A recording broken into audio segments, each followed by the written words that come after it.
So Batman and Robin is easily the worst Batman movie and quite possibly could be the worst superhero movie ever made.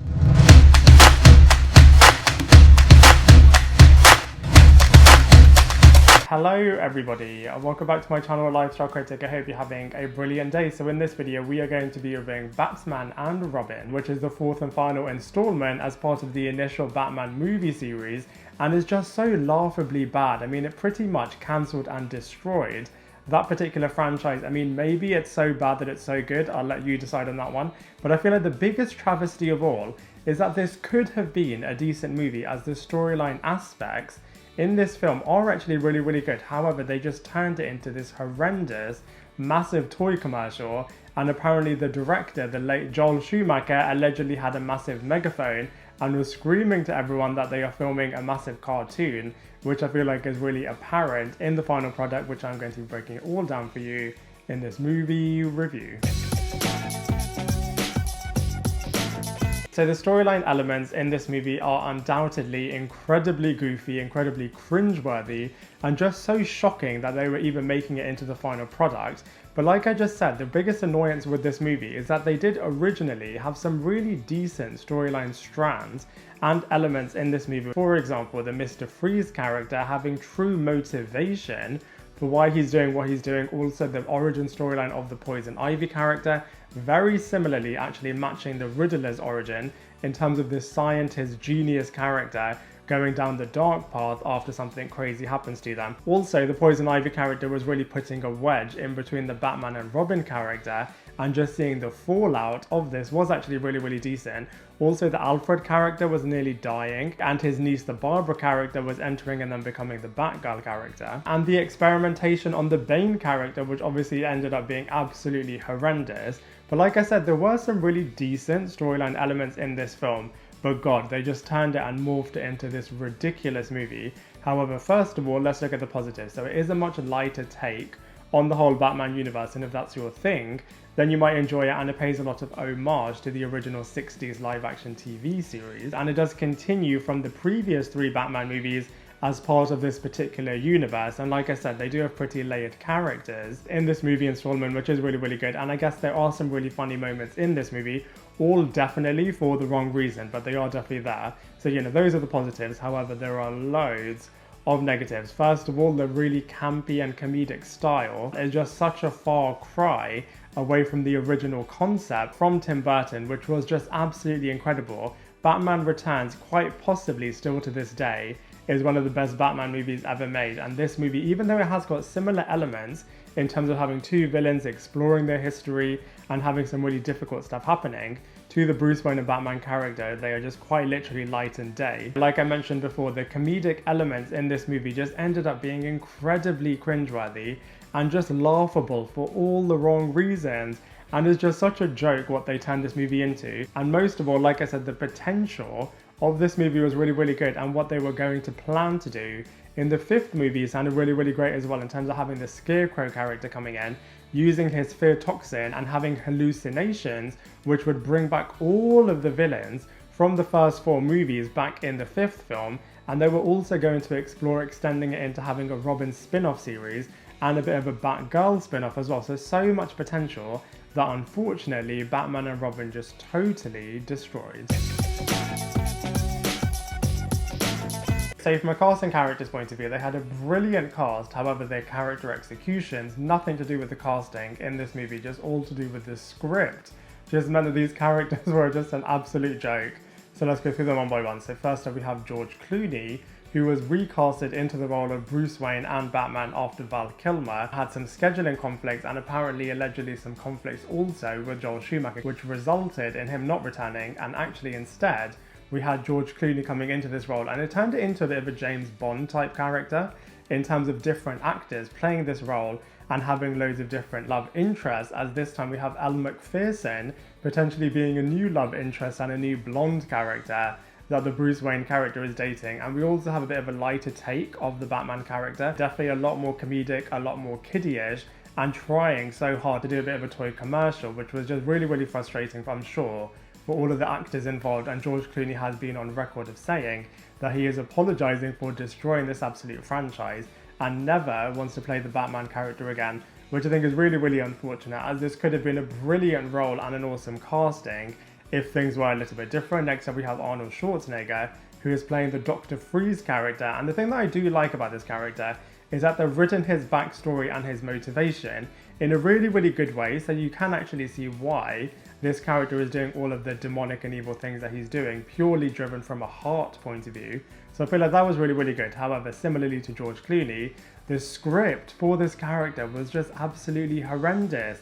The way in which he was behaving just really was like a Power Rangers villain, and it literally did feel like that, especially with all of his like puddy type people. It literally felt like antagonists that you would see against the Power Rangers. What I did like is that each different film, the way in which the villain's henchmen look is really, really different and applicable to the main lead character. So for example, with the Joker, they were like clown type people. The Penguin's henchmen were all outcast. Two-Face had a bit of a mask on all of his henchmen, and Dr. Freeze very similarly had his own style of henchmen, which was really, really cool. And like I said, the storyline arc for this character is really, really good. However, from an executional point of view, like I keep saying, is just so laughably bad. Next up we have Thurman, who is playing the Poison Ivy character. And like I said, I similarly really like the origin storyline of this character.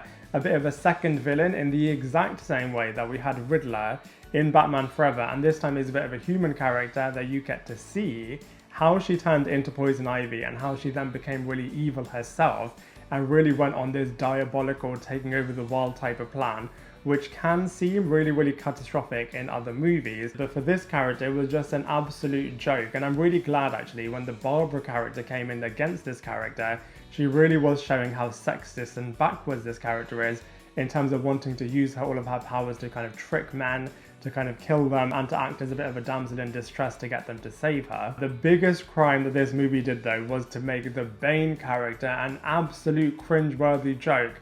Totally destroyed this character and just made him into an absolute laughingstock. I'm really glad that in The Dark Knight Rises they really gave this character the prominence and the focus that he deserved. But as far as this movie is concerned, I wouldn't even say that the Power Rangers would do a villain this badly, as it literally was just a walking, talking joke, and you could just see completely that this character was just trying to be really funny and really threatening to children. But I just feel like outside of that particular audience, this character was just an absolute joke. Chris O'Donnell returns again from Batman Forever to play the Robin character, and Dick Grayson. And actually I really, really like this character. I absolutely loved all of the things that they were exploring in terms of this character wanting to get out of Batman's shadow, and the feeling that he's having that Batman is actually jealous and threatened by him, and just the decoupling of these two characters, and just also how they both need each other so much. I thought was explored so well. And if anything, I wish that they would have focused and explored this a little bit more, as it was actually really, really captivating, and both George Clooney and Chris O'Donnell did such believable performances in terms of this relationship, which I thought was really, really good. We also have Alicia Silverstone, who added to the pack and the group really, really well as both the Barbara character and then the Batgirl character. In the fifth movie, apparently this character would have had a lot more focus as well, but it was really, really cool to kind of see this trio of characters making their live action debut, which I thought was really, really cool. And we also had Alfred Pennyworth, who was absolutely wicked and really, really emotionally driven, as this character has a bit of an uncurable disease, and just seeing the impact on the entire Wayne family of this was really, really cool. So like I said, the casting was really, really great in this movie. However, from a character's point of view, they just really let them down. So from a visuals point of view, from the get-go, this movie is just incredibly kiddie-ish, incredibly toy-based, and you can just tell that this whole movie is a massive toy commercial. I mean, on that point, I did actually quite like the silver costumes that they had in the final act of this movie. I thought they looked really, really cool. I know the costume design gets a lot of criticism, especially the nipples being shown in both of the Batman and the Robin character costumes. I thought all of the powers looked decent for the time, being set in the 90s. All of Dr. Freeze's powers looked really, really cool. All of Poison Ivy's, some of them look really, really great. I feel like her being eaten by that plant at the end of this movie was really, really pathetic. I mean, some of the Batman scenes, you could just tell that they were in front of a green screen, but some of the use of all of the utility belt powers were really, really great, but there was little to no darkness in this movie, which ultimately is what the Batman character is all about. So from a visuals point of view, while some of them did look decent for the time, I feel like for the vast majority of this movie, you can just tell that they were very inspired by the 60s show, and definitely very inspired by the Power Rangers TV show as well. So in terms of comparisons, unfortunately, Batman and Robin is easily the worst ever Batman movie ever made. And this is also inclusive of all of the animated Batman movies, which actually, by comparison, are absolutely golden.